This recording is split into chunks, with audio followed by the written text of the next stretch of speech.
May buntag guys, welcome sa akong new nga video karon. I hope nga magustuhan ninyo ang akong i-upload. Watch and enjoy.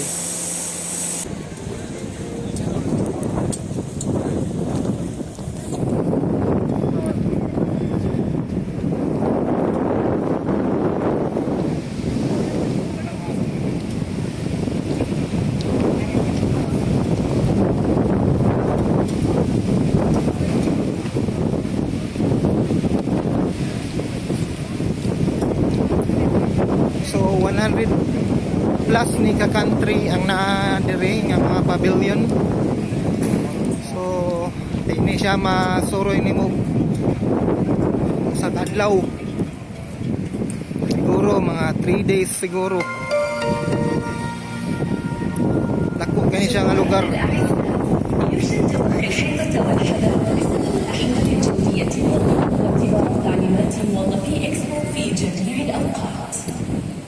Dear visitors, please take قبل الوصول إلى مكان التحقق من التذكر. Abot namin sa entrance, tugod nami. Your safety is our priority. Please have your proof of vaccination or PCR test results ready before arriving to the ticket check.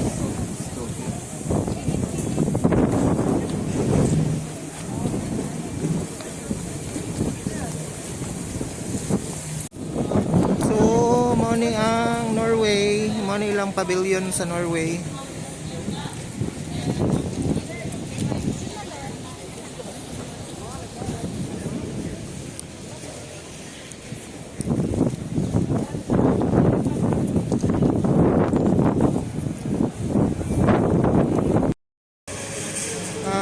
So guys, pwede ra dayta musod karon sa mga pavilion, no? Kay karong adlaw free ang tanan.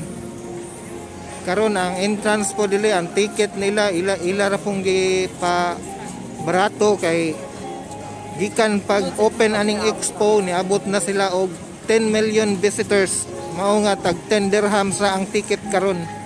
Ugma ani mahal na sad ni ang ticket. So mao ning daghan kaning tao karon ang mga ni 11 o'clock pa sa buntag pero daghan na kayong tao sa buntag ni kahapon. So expected ni nga daghan kayong magbisita ron. So, siguro makasod mi aning mga pavilion diri. Tanaw na to ang view sa sulod, unsay mga display, unsay mga designs. Mao ni purpose aning mga expo. Naasad ang Pinas diri, naa sila pavilion diri. Atong makita ron ato sad yang sudlon.